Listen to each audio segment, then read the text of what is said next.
जय Jagannath. Brothers youth क्लबर समस्त सदस्य मान तरफ समस्त को नमस्कार एवं शुभ दिन।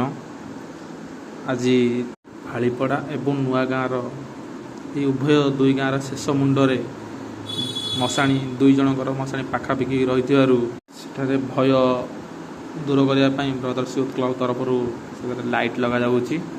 आम क्लबर सदस्य इलेक्ट्रीशियन जीतू निजे खुंटर चढ़ी सब कनेक्शन लाइट कनेक्शन देउछि।